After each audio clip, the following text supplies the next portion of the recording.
नमस्कार, स्वागत है आपका मुद्दे की बात में। मैं हूं आपके साथ प्राची पाराशर। बलिया कांड की गूंज थम नहीं रही, इसलिए कि गोलियां चलाने वाला पुलिस की गिरफ्त से दूर है। हालांकि डीएम साहब ने दावा किया है कि अपराध शनिवार को नहीं बल्कि शुक्रवार की रात तक पकड़ा जाएगा। अब से 3 घंटे बाद कैलेंडर में दिन और तारीख बदल जाएंगे। ऐसे में बलिया के डीएम का बयान बदलेगा या नहीं, ये देखना है, क्योंकि इस मसले पर सियासत जबरदस्त है और सरकार कार्रवाई के बावजूद सवालों के घेरे में है। उसकी मुसीबत बढ़ा रहा है उसकी अपनी पार्टी के विधायक का बयान।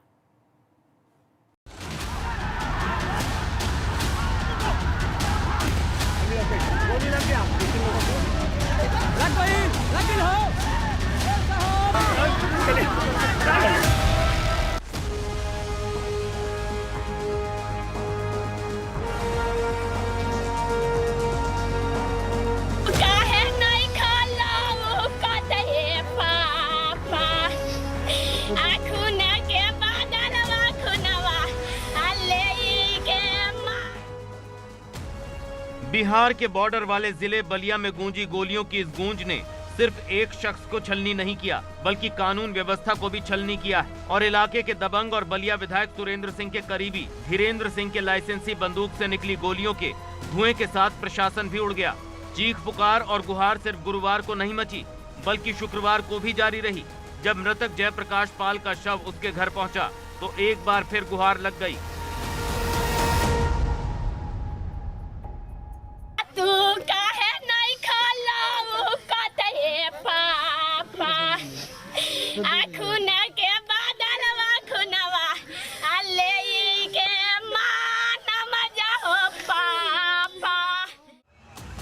परिवार मुआवजे की मांग पर अड़ गया। हालांकि बाद में प्रशासन के समझाने के बाद परिवार राजी हो गया, जिसके बाद शव को वज्र वाहन से ले जाया गया। वहीं इस मामले में पुलिस ने मृतक गामा पाल के परिवार की तहरीर पर 8 नामजद और 25 अज्ञात लोगों के खिलाफ मुकदमा लिखा है, जिसमें एक नामजद जिसका नाम देवेंद्र कुमार सिंह है, जो कि आरोपी धीरेन्द्र सिंह का चचेरा भाई है, उसे गिरफ्तार किया है। साथ ही 5 अज्ञात लोगों की गिरफ्तारी की है। प्रशासन का दावा है कि शुक्रवार रात तक धीरेन्द्र सिंह को भी गिरफ्तार कर लिया जाएगा। एक अभी नामजद में गिरफ्तार हो चुका है और 5 अज्ञात, कुल 6 गिरफ्तारियां हो चुकी हैं। बाकी जो 7 नामजद हैं उनके लिए 7 टीमें बनी हैं पुलिस की, और रात से वो जहां जहां उनके संभावित ठिकाने हैं पता करके और वहां दबिश दी जा रही है। बलिया में इस सवाल की नौबत आई क्यों, अब इसे भी समझिए। रेवती थाना के दुर्जनपुर गांव में कोटे की दुकान के लिए एक खुली बैठक बुलाई गई। बैठक में एसडीएम, सीओ और एसओ समेत कई पुलिसकर्मी मौजूद रहे। हनुमानगंज और दुर्जनपुर की कोटे की दुकानों का चयन किया जाना था, जिसके लिए 4 महिला समूहों ने आवेदन किया था। दुर्जनपुर की कोटे की दुकान के लिए मां शायर जगदम्बा और शिव शक्ति समूह सहायता समूह की दावेदारी पर मामला फंस गया।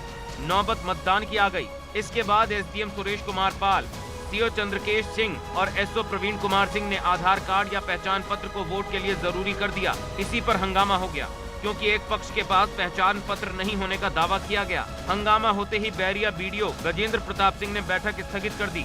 इसके बाद दोनों पक्षों में तनातनी बढ़ी। पहले प्रशासन के विरोध में नारेबाजी, फिर ईंट पत्थर चलने लगी। इसी दौरान आरोपी धीरेन्द्र प्रताप सिंह ने फायरिंग कर दी। 10 राउंड फायर में से जयप्रकाश पाल को 4 गोलियां लगी। आनन फानन में जयप्रकाश को सीएचसी सोनबरसा पहुंचाया गया, जहां उसे मृत घोषित कर दिया। कार्रवाई के नाम पर एसडीएम और सीओ के अलावा मौके पर मौजूद 11 पुलिसकर्मियों को सस्पेंड कर दिया गया है। इस पूरे मामले में सबसे बड़ा सवाल इलाके के विधायक सुरेंद्र सिंह पर है, क्योंकि धीरेन्द्र सिंह विधायक का करीबी बताया जा रहा है। विधायक इसे कबूल भी कर रहे हैं, लेकिन एक तरफा कार्रवाई को लेकर वो खुद सवाल उठा रहे हैं।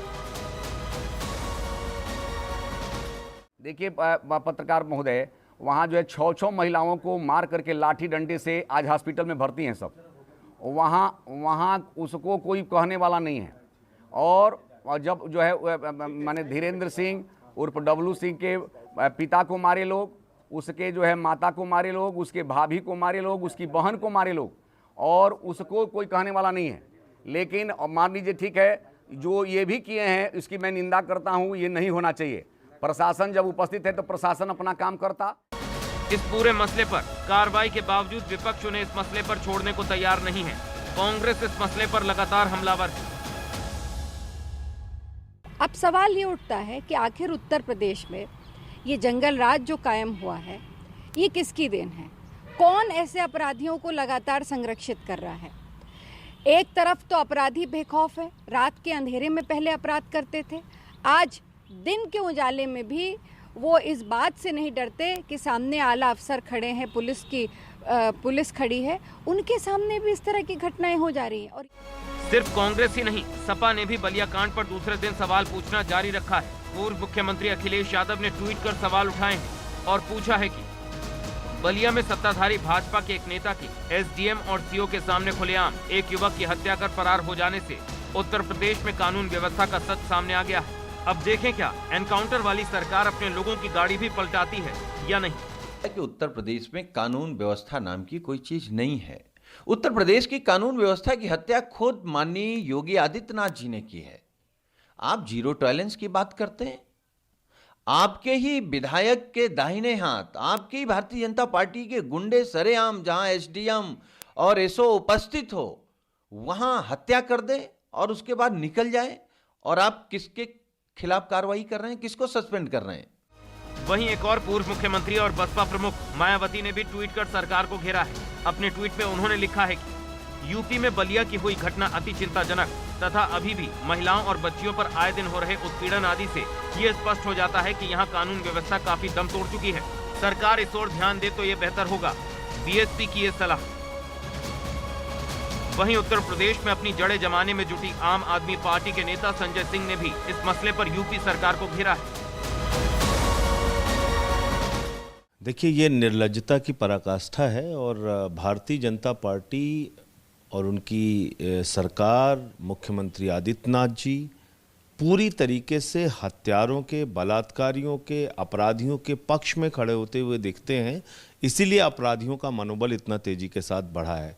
गुंडा राज खत्म करने के लिए आदित्यनाथ जी आए थे और उन्होंने अब गुंडों का राज स्थापित कर दिया है। कुल मिलाकर जिस तरह से ये मामला सियासत में उलझा है, उससे तो ये तय है कि सरकार इस गोलीकांड से आसानी से पीछा नहीं छुड़ा सकती, क्योंकि इस बार निशाना अपराध से ज्यादा भाजपा है। बलिया से नीतीश पांडे के साथ ब्यूरो रिपोर्ट, एबीपी गंगा।